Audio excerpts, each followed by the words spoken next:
खबर गाजीपुर जनपद से है, जहां सैदपुर तहसील अंतर्गत ग्राम सभा तराव पर एक सेवानिवृत्त शिक्षक को उसी की बहू द्वारा प्रताड़ित करने का मामला सामने आया है, जिससे परेशान होकर शिक्षक और उनके पुत्र द्वारा गाजीपुर न्यायालय में विवाह विच्छेद का मुकदमा पंजीकृत करने के बाद भी मायके वाले लड़की को ले जाकर जबरदस्ती मारपीट कर उनके घर में घुसने का काम किया। सेवानिवृत्त शिक्षक का कहना है कि मेरा गाँव रामपुर माजा थाना अंतर्गत आता है। किसी प्रभाव में आकर बहू के मायके वालों की तरफ से पुलिस हम लोगों के खिलाफ काम कर रही है, बहू को खाना मायके वाले दे रहे हैं। सेवानिवृत्त शिक्षक का कहना है कि हम लोगों को फंसाने के लिए किसी प्रकार की कोई आपत्तिजनक वस्तु प्रयोग में लाने पर किसी प्रकार की कोई घटना दुर्घटना होती है तो इसकी जिम्मेदारी स्थानीय थाना प्रशासन की तथा बहू के मायके वालों की होगी।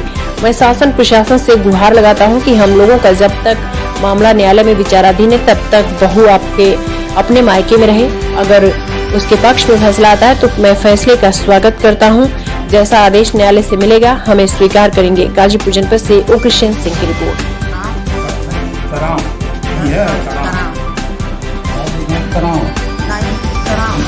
यही के गाँव पूछा क्या परेशानी है? कौन मारा? गंदा कैले रह सीढ़ी के तरे गंदा फरसा से फेंकली तो कहली हमारा आदमी फेंका है। हाँ कोनो बात बोले 5 गाड़ियों से ना भैया सब घर में हला देना। हम अकेले दोनों तरफ से आदमी हल गई ना घर में। हमार थरथरी ले तो हम नहीं बताओ कि हमको घाव लग रही मनसेदू के घाव लग रही तो नहीं आती। हम बीमार रहने पेट में दर्द रहा हमरे उल्टी खून का भई तो वो नहीं आई। आज तुम का आई तो अच्छा है कि आपके बीच में और बहू के बीच में तनाव कैसे हो गया? तनाव यह मरले का हो गया। अच्छा मरने का उल्टा सीधा गाली गलौज गाड़ी महीनों ना बीता उस सोना के लिया जा महीनों ना बीता चोरी दवा करें सर। अच्छा हम लोगों को बताए नहीं। हमारे अब दवा पकड़ी गई है। हमारे लड़के आए तो ले गए ले नहीं वही नरेंद्र ले गया। दवाई इसके बेड पर जब पहुंचा दिया तो बेड पर दवा। आप कौन है? आप बताइए। कुछ बताइए। रामोद यादव। हम नरेंद्र के पिता है। देखिए नरेंद्र के पिता है। अच्छा अच्छा अजय बताइए कि बहू से क्या परेशानी है? बहू से सर एक गाली गलौज उल्टा सीधा मारना पीटना। हमारी बीवी को मार दी, गोजी चला दी, हमको गाली फटकर दोगला मरगला करी मरवा दे और जो है उल्टा सीधा बोलती है, बहुत कुछ कहती है सर। वो लोग भी 50-50 की संख्या में आते हैं, धमकाते हैं। यहाँ हम बुलाने गए सर नहीं आए लोग। 2 बार एक दिन घर से निकलकर भगकर चली गई। जब जबरी पहुंचा कर गए थे।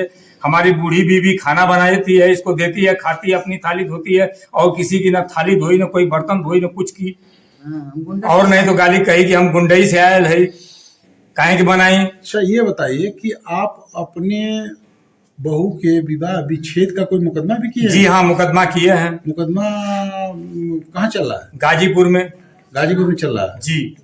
दोनों पार्टी मुकदमे में जाती है सर। अभी वो दाखिल किया है जब जबरदस्ती लोग पहुंचाए हैं तब। अच्छा अच्छा जबरदस्ती पहुंचाए हैं, थाने उठा कर ले गए, यहाँ मारने पीटने की धमकी दिए, तब उसने जो है थाने होने से दबाव हुआ तो अपना सीधे कोर्ट की शरण लिया। जब 25-50 की संख्या में लोग आए आपको धमकाए तो सरकार की चलाई हुई सुविधा है 112 नंबर डायल आपने किया या फोन सर? हम सर नहीं थे उस समय, बनारस गए थे, हमारी बीबी थी घर। इसी के सामने धमका करके चले गए लोग। फिर इसके बाद 112 नंबर को बुलाई। हम जब यहाँ थे आए लोग कहे कि बताओ घर है मकान है, जब तुम्हारे ससुर हैं जब तुम ऐसे कर रही हो तो कैसे घर में रहने देंगे। और दूसरी बात ये मुकदमा जब है तो हम कुछ नहीं करेंगे। अपना वो चले गए और 12 दिन सर मेरी बीवी खाना बना कर दी, उसी में निकल कर गई थी। 1 किलोमीटर दूरी पर रेलवे लाइन की तरफ जा रही थी, पकड़ी गई। हम आए बाहर से सुने तो खुजवाए, वहां मिली, फिर 112 नंबर को बुलाकर उसके सामने घर आई। इसके बाद जो है सर तभी से उल्टा सीधा बोलना चलना, झटकना पटकना और गुंडई करना। आज भी आप यहाँ कह रही है कि जो है हम जो चाहेंगे करा देंगे।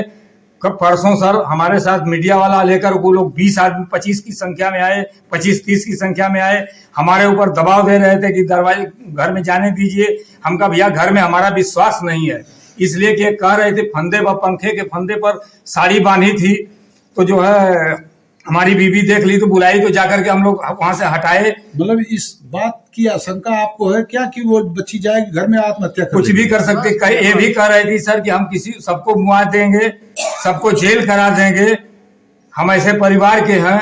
ये वो तमाम सर धमकी देती। वो पैसे वाले हैं, बड़े आदमी हैं लोग, हमको धमकाते हैं लोग। आइए आइए जानते हैं, कुछ ग्रामीणों से जानने की चर्चा करते हैं।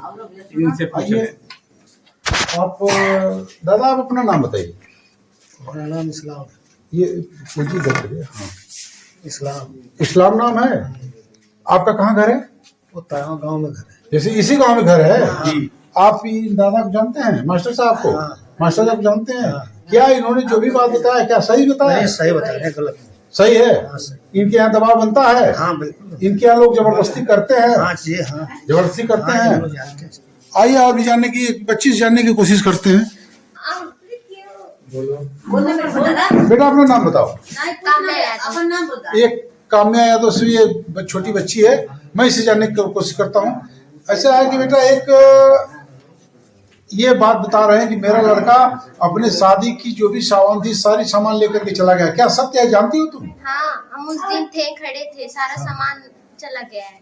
सारा सामान चला गया है? हाँ। अच्छा अच्छा, तो क्या इनकी बहू में और इनके में झगड़ा चलता है? नहीं, जब ये करती है तब चलता है। वो झगड़ा करती है? हाँ। बिल्कुल, धन्यवाद। आइए आप से भी जानने की कोशिश करते हैं। आप अपना नाम बताइए। मेरा नाम है लाल मुनि। लाल मुनि। और कहाँ घर है आपका? गाँव में रहिला। गांव में घर है। तो ये बतावा कि यहाँ कुछ विवाद है, ये विवाद के विषय में जानत हूँ? हाँ, सास को तो मेरे ससुर के ये अपन लड़ाई करे ली ना पानी रोज डेली। झगड़ा यह करे इनका ससुर ना करता? ना ससुर ना करला, रोज यो करता आदमी। ससुर के भी तो मुंह है, झगड़ा करत हुई है ना? वो बोलला भाई, तू बोल बता, बोलबे करो। अच्छा, हाँ, तो पहले क्या बोलला? पहले इनको बहू बोलेली। बहू बोलली? हाँ, तब अच्छा। बोल मान लो। ठीक है। और भी कुछ यहाँ नवयुवक भी इकट्ठा हैं। आइए मैं जानने की कोशिश करता हूँ। आइए भैया, आप अपना नाम बताइए। क्या है? वसीम नाम जी। वसीम जी, ये बताइए कि यहाँ कुछ विवाद चलता है, आप इसी गांव के रहने वाले हैं ना? हम लोग परदेश रहते हैं, अभी तो नए आए हैं। अच्छा अच्छा, आपको कोई इस संबंध में जानकारी नहीं है? अब नहीं जानकारी रहता तो